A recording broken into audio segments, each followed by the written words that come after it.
The manhwa starts with our protagonist going hungry. Yes, just as you heard, our poor protagonist is hungry and her lot of a father doesn't give her food on purpose. The only thing she is allowed is to drink water from the well, but they don't even give her a glass, hence the waifu has to drink the water straight from his hands.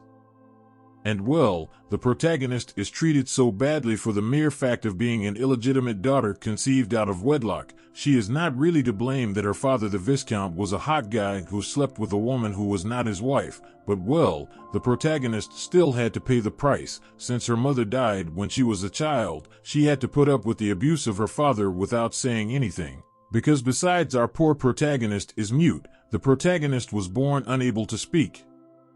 And the only reason why her father did not abandon her is because he uses her as a substitute for his other legitimate daughter, so as not to expose her to uncomfortable or dangerous situations. Basically, the prota's lot of a father uses her as a stunt double. In one of those, we see three maids looking for the protagonist to fix her, being that once they had her ready, they took her to her father, who informs her that he has one last mission for her, which is to pretend to be her sister, as he always does, but this time she must be found by the enemy army while he and his other daughter escape. But yes, the prota's father tells her that before she is captured by the rival army, she must stick the sword he is giving her in her chest and die. Well, when the protagonist's sister found out that her father wanted to use her sister as bait so that they could escape, she refused. But the truth is that this guy didn't give a damn and took her anyway, leaving the prota the responsibility of sacrificing herself for them. Of course, knowing that a sad end awaits her, the protagonist began to cry because all she wanted was to be appreciated by her family. But no, the worst father in the world always used her for his convenience, and now she has been left in the mansion to die while he entertains the enemies. This is how, after a while, we see that some soldiers of the enemy army arrived, and when they saw the protagonist, they said they would have fun with her, so we see that one of them grabbed her by the hair, which made the protagonist remember that her father told her that instead of letting herself be caught, what she should do was to drive the stake into her chest. At that moment, when the protagonist was going to look for the sword to do it, she had a vision of her deceased mother hugging her, after which, some pigeons appeared pecking the aggressors, and at that moment a blonde commander also appeared, who was the head of the abusive soldiers, and he tells them that he is not allowed to take advantage of the hostages, hence he punished them both with death. That before the scene the protagonist was very astonished that the rival commander saved her life, and as she has no one to trust, she hung on his cape with the intention that he adopts her. In a flashback of what happened minutes before, we see the commander arriving at the Viscount's castle, where he comments to one of his companions that the Viscount is a coward since he escaped before confronting them. In addition, they realize that there are some of the Viscount's subordinates with a stake stuck in their chests, and so, concluding that these deaths are attributable to the Viscount, the commander gave the order to add him to the list of the most wanted in the kingdom, for being a coward and a murderer. And there, while the commander went to explore the courtyard of the Viscount's castle, he noticed that some pigeons were coming out of the house in the courtyard, and it was there that he realized that his subordinates were trying to make a pass at a hostage, so he went to slit them. Which brings us to the moment when the protagonist throws herself on the commander's cape, and synonym that she wants to be adopted, but of course, as the protagonist can't speak, neither the commander nor her partner understand why the protagonist is clinging to the cape. The logical thing would be that she would seek to flee, in view that the commander is her enemy, who is also there because he wanted to kill her father, but well, this behavior of the protagonist put the commander to think about the true identity of the waifu, being that when he looked her straight in the eyes, he could realize that the protagonist has already suffered a lot, so well, he finally decided to take her with him. That's why we see her in the commander's mansion lying on a piece of furniture on the legs of the blonde as if she were his pet. At that moment, the commander's right-hand man asks him to hand over the protagonist that he will take care of her, but let's see, our blonde commander knows that his right-hand man is a madman, mostly known by his nickname of the Skull Crusher, belonging to the Leopard clan. which I'm telling you right now is why you can see the little feline ears on his head. But well, the point here is that the blonde knows that his partner is a bloodthirsty, so he asks the leopard boy what he plans to do with the protagonist if he gives her to him, which it's clear that the leopard boy plans to eat her. He's just embarrassed to admit it in front of his commander. And well, just by seeing the leopard boy's attitude, the commander concluded that his intentions are filthy, so taking out his sword and with a threatening aura, he tells him that he will not give her to the protagonist. But not only that, he also forbids him to get close to her, because well, it is clear that he wants to hurt her. Instead, the commander sees the protagonist with much compassion, because the poor thing is all dirty, she was abandoned and she is mute, so he decided that he will adopt her.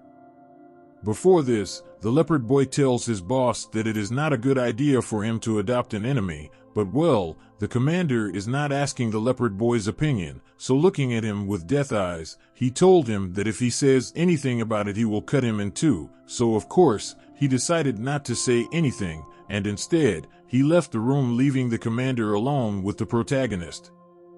There the blonde stares at the waifu without understanding why she clings to him, seeing that the protagonist seemed to be happy to sleep on his legs, because of course, her lot of a father had her sleeping on the floor. The blonde decided to carry her and take her to his bed to sleep more comfortably. Since he is also tired of handing out beatings during the war, he decided to go to bed too.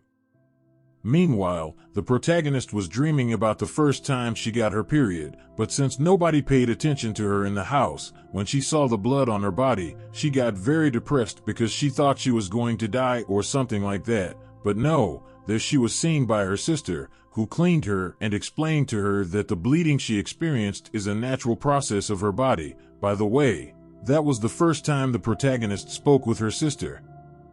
And it was also the last time, because her father always kept them apart, so the protagonist was surprised when her sister wanted to oppose her to sacrifice herself. But well, before she could get an answer to that question, the protagonist woke up from her dream, realizing that her head was resting on the prominent naked chest of the commander, which of course, before the scene the protagonist was quite astonished, being that there the commander took the opportunity to corner her and ask her where her father the Viscount went. But let's see. The protagonist won't answer for two reasons. The first one is because she is mute, and the second one is because she doesn't really know where her father went. Upon this the commander left her alone, while the waifu was left thinking that they would lock her up in some isolated place like her father did, and actually it would be something similar. There she heard that the commander gave the order to leave her in the field. Upon hearing, she begins to smile at the commander as a synonym of gratitude, which caused him a great surprise. This obviously does not make much sense to him, but if he knew everything that the protagonist has had to live through, they should leave her in the camp for her is good news. Soon after, we see the leopard boy enter to give the blonde an imperial envelope, which contained the news that due to his performance as commander for 10 years, he has been granted the status of duke, with which, now the blonde will have the right to own slaves, maidens, and wealth.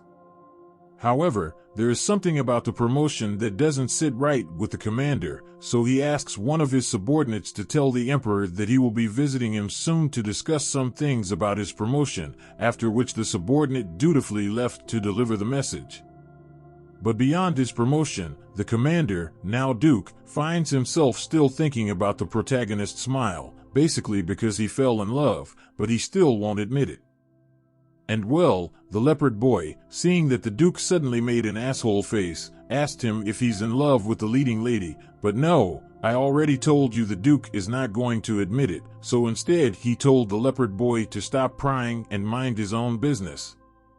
But well, no matter how much you tell a busybody to stop being a busybody, he won't stop being a busybody, and that's the case of the leopard boy, who confesses to the duke that thanks to his leopard sense of smell, he has been able to notice that the protagonist emits a scent of elf blood, so most likely the protagonist is half elf.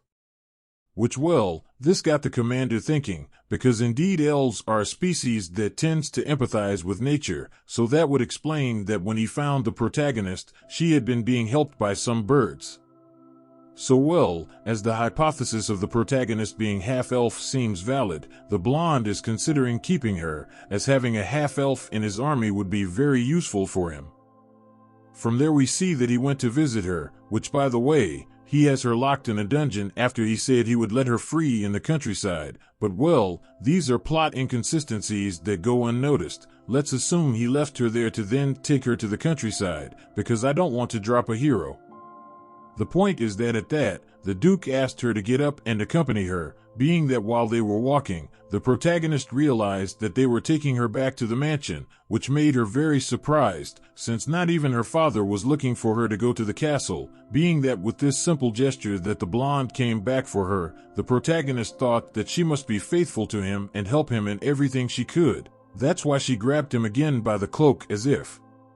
she were a cat, and there, when the commander turned around, the protagonist smiled at him again as a synonym of gratitude, to which the commander replied that he had nothing to thank her, and well, the protagonist was astonished that the blonde knew that she was thanking him, but the commander said that he knew because he read her lips. And of course, now the protagonist is even more grateful, since the blonde is the first person able to understand her, and there at once, the blonde took the opportunity to ask the protagonist if she is able to control animals, which of course, at the question the protagonist made a face like she doesn't even know how to talk, much less she is going to be able to control animals. To which the blonde informed her that the reason he wanted her back was because he believed that she was able to control animals, so since that is not the case, he will have to find another use for her. That's why he asked the protagonist what she knows how to do. Upon hearing this, she got nervous, thinking that she doesn't know how to do anything practically, being that the blonde told her not to worry and to take her time to think about what she knows how to do, being that when she has found something, to let him know. But while she is making up her mind, the blonde informs her that since he is now Duke and has acquired the right to have maids, he will let her live in the mansion as one of his maids. That's why we see that after a while the protagonist was being bathed by a worker of the mansion, who, a little envious, began to tell the protagonist that she should prepare herself to satisfy the Duke's carnal pleasures if necessary, but nothing, the protagonist doesn't feel the bad vibe of the worker. On the contrary, she is happy, because the fact that people talk to her, when she comes from a family where they almost never talk to her, makes her feel good, so she asks the worker to give her more advice on what she should do. To this, the worker began to give her some advice, assuming that the protagonist will be used as a lady-in-waiting, so she told her to do little things to excite the Duke, but she warned her not to be confused by the fact that at some point she will be intimate with the Duke, since because of her status, she is not allowed to fall in love. After having listened to all this malicious advice, the protagonist went to where the Duke was, and began to apply it, hence we see her go straight to sit on the Duke's lap. Well, seeing that the protagonist was getting too close to him, the Duke decided to push her away and asked her what was wrong. To this, the protagonist beckoned him to pet her, and well, at this, the Duke started to think that maybe the protagonist has canine blood instead of elven blood, because she is behaving as if she was a dog that wants to be petted. So while the Duke figures out the reason for the protagonist's sudden strange behavior, he decided to get her a pillow and a blanket to stay on the furniture, but no, the protagonist grabbed the pillow, the blanket, and laid down on the floor. Of course, we can't judge her since she is used to sleeping on the floor, and although the Duke told her not to lie on the floor, when he went to check it was already too late because the protagonist had already fallen asleep, so the waifu fell asleep in 1 second on the floor, and Mihu turned 70 times in bed before going to sleep. But that's not all, because the next day the Duke was going to realize that the protagonist eats like an animal, that is, she doesn't use the cutlery, and also, she wipes the residues from her mouth with the sleeve of her clothes. The Duke corrected her by telling her that the cutlery next to the plate is for eating, and that the napkins are for wiping the residues from her mouth, and well, the protagonist understood everything. Only that the Duke has realized that he must treat the protagonist as if she were a little girl, because this, added to the fact that early in the morning the waifu undressed in front of him without feeling any shame, has made the blonde conclude that the protagonist was an illegitimate daughter of the Viscount, who raised her as if she were cattle with the sole intention of sacrificing her when necessary. So if he intends to have her in his team, he must educate her, for that he went to introduce her to his best servant, whose name is Aktrim, so that he will be the one in charge of educating the main character. Well, as I know that the name of this guy is going to be complicated, instead of calling him Aktrim, I'm going to call him Francisco. The truth is that instead of calling him Francisco, he should have called him Vermin, because we can see that the filth slapped the protagonist, because he is envious that the Duke has adopted her. After the slap, the scoundrel began to insult her, telling her that she should be ashamed to appear in the Duke's mansion, being the daughter of an enemy, so he began to kick her. At the same time he told her that he would expel her from the mansion. But let's see, you are a simple servant, you do not have the authority to expel anyone, you just take advantage of the fact that the protagonist is shy and mute. And yes, the plan of the scoundrel is to mistreat the protagonist until she gets tired and runs away from the mansion on her own. What the servant doesn't know is that the protagonist already has a lot of experience enduring humiliating treatment, so while she was running away from the mistreatment, she met the leopard boy. In that, the protagonist was entertained with the tale of the leopard boy, but the leopard boy got a little annoyed that they touched his tail without permission, and there, when the protagonist thought they were going to beat her up, the opposite happened, because the leopard boy took her by the hands, with the intention of courting her, but well, the courtship did not last long because in that, they stepped on the leopard boy's tail, and who stepped on his tail was none other than the Duke, who reminded the leopard that he had forbidden him to approach the protagonist, with which the leopard boy began to sweat cold, and then he left before they beat him up. Well, the protagonist was amazed at how far the leopard boy has been able to go in such a short time, being that the Duke told the protagonist that he is also able to move that fast, and at once warned her to be careful with the leopard boy, since he is a pervert. After this, the Duke started sniffing her hair strangely, and there all at once, the waifu tried to tie a knot in her scarf, and although it didn't look very good, the Duke encouraged her by telling her that she has improved, because let's see, the education the Duke wants the prota to get is for her to be able to be a competent servant. However, he has noticed that the waifu has not advanced at all, and as he knows that the prota is a fast learner, he is thinking that the problem is Francisco, who is not teaching her what he should be teaching her. In a change of scene we see the leopard boy with an old man, who really looks like a witch, and since in the manhwa they didn't say who he is or what he does, I'm going to call him the witch. The leopard boy and the witch doctor began to talk about the Duke adopting the protagonist. The wizard confesses to believe that the protagonist is a lady of the night companion, but no, the leopard boy clarifies that the Duke is not interested in doing dirty things with the protagonist. On the contrary, he says that he is taking care of her as if she were his daughter. That having heard this amazed the wizard. But the point here is that the leopard boy went to the witch doctor to ask him to talk to the Duke in his place, to ask him to forgive him and to lift the ban on him approaching the protagonist, because if he does it personally, with how upset the blonde is, he will surely be chopped to pieces before he can pronounce himself. And well, the sorcerer started to think whether to do the leopard boy a favor or not, but as he is curious to meet the protagonist, he decided to accept and go to intercede with the Duke for the leopard boy. The detail is that when they arrived at the Duke's mansion, they realized that the protagonist was kneeling, because the scoundrel was applying one of his undeserved punishments. But well, when the witch and the leopard boy saw the scene they got upset and asked what's going on.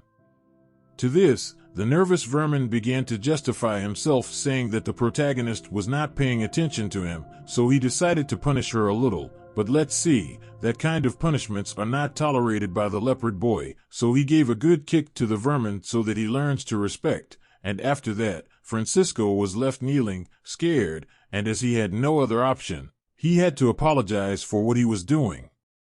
To which, the leopard boy warned him that if he hits the protagonist again under the excuse that he is educating her, the next time he will give him a beating that will leave him an invalid.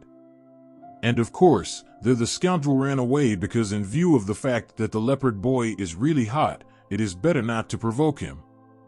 In the meantime, we see the sorcerer asking the protagonist if she is okay, And yes, despite the fact that the vermin was beating her with a rag, she now feels great, since she is experiencing for the first time in her life the feeling that someone cares about her. In that, the sorcerer offers the protagonist a fruit that looks like a grape, but I'm not sure it is a grape, hence the protagonist has doubts about whether to accept the offer of the old man, because she was given the order to serve others, but she does not know if she is allowed to accept food from other people. But well, curiosity killed the cat, so the protagonist decided to eat the offered fruit in her own style, tasting it directly from the sorcerer's hand. At that, the protagonist noticed that the grape was very, very tasty, so our good sorcerer offered her more. On the other hand, we see the leopard boy leaving the room before the blonde sees him near the protagonist, and there, as he was leaving, he ran into the scoundrel, to whom he made the sign that he would be watching him, obviously referring to the fact that if he hits the protagonist again, he will give him a god-level beating. Well, faced with the warning, the scoundrel knows he can't hit the protagonist again, so the bastard went straight to the Duke to tell him that the protagonist is a brute, that no matter how much he taught her how to be a mate she didn't learn, and that his professional recommendation is to get rid of her. And well, as the Duke trusts who he considers to be his best servant, he decided to accept the fact that the protagonist won't be good for much. However, the Duke says that he prefers to wait until the training is over, being that if the prota still doesn't learn, he will look for a place far away from the mansion to send her. Of course, hearing this made the protagonist sad, because well, she really wants to stay living there with the Duke, but the scoundrel is misinforming her to be expelled, and apparently he's going to succeed. After a while, we see that the protagonist is still sad, but now she is doing the job of cleaning the cutlery well, because after the leopard boy's threat, the vermin has had no choice but to teach the prota for real what he was supposed to teach her since the first day of the training, being that as she is a fast learner, Francisco is realizing that the protagonist is doing the job very well, but in spite of that, the vermin is confident that she will still be expelled. Due to the fact that as there is not much time left for the end of the training, he thinks that the protagonist will not be able to progress enough until then. There, after checking that the leopard boy was not near, the vermin approached the protagonist in a very disturbed way, and although he told her that he was not going to hit her, there we see that he started to press her arms very hard and against her will, and then the leopard boy appeared asking the vermin what he is doing, and of course, the vermin got very upset. The scoundrel got nervous and said that the only thing he was doing was asking permission to the protagonist to take the tray. After which he left, but let's see, the leopard boy is not an asshole. He knows that Francisco wanted to mistreat the main character again, so while he was watching him walk away, he thought that the best thing to do is to take care of him later. Well, for starters, he wants to make sure that the protagonist is okay, and the truth is that she is very happy, but beyond that, the leopard boy asked her since when Francisco has been beating her, to which she began to indicate with her fingers all the times that Francisco has beaten her, which as you can imagine were many, hence the face of surprise with impotence of the leopard boy, that seeing this expression, the protagonist was ashamed. But no, the leopard boy clarifies to the protagonist that he is not angry with her. On the contrary, he says that he is angry with himself for not having defended her before, because if he had paid more attention, he could have avoided being beaten. The thing is that in that, the protagonist asks the leopard boy not to tell anything to the Duke about Francisco hitting her, that to see, the leopard boy does not understand why the protagonist asks that, being that there, he chose to uncover his arms, realizing the marks that Francisco's bastard left him, with which, the leopard boy concluded that the protagonist does not want her to tell the Duke, since Francisco told her that if the Duke found out, she would be kicked out of the house, so. Basically, Francisco has manipulated her into believing that if the Duke finds out that he beats her, she will be kicked out instead of him. So to take care of her, the leopard boy clarified to the protagonist that she should not let herself be touched by people other than the Duke, which specifically includes not letting herself be touched by the vermin, after which, the leopard boy immediately went to the Duke, to whom he told all the dirty things the vermin has been doing, suggesting in this regard that he be fired from the mansion as an abuser. To this, the Duke calmly tells the leopard boy that he is fine. In fact, he gives him the mission to tell the scoundrel that he is fired, and in the next scene, we see that the protagonist is sleeping while she thinks she wants to go to the Duke's house and hug him. But well, I sincerely believe that you should stay with the leopard boy, because lately the leopard boy has been worrying a lot more about you. In fact, I'm going to be left with the desire to narrate the scene when the leopard boy is reunited with the vermin, knowing everything he did to the protagonist, but I trust that you will give me your support to narrate all that in a second part, which will come as soon as this video exceeds 500 likes and 100 comments. You know what to do. I love you very much, don't spam, and God bless you.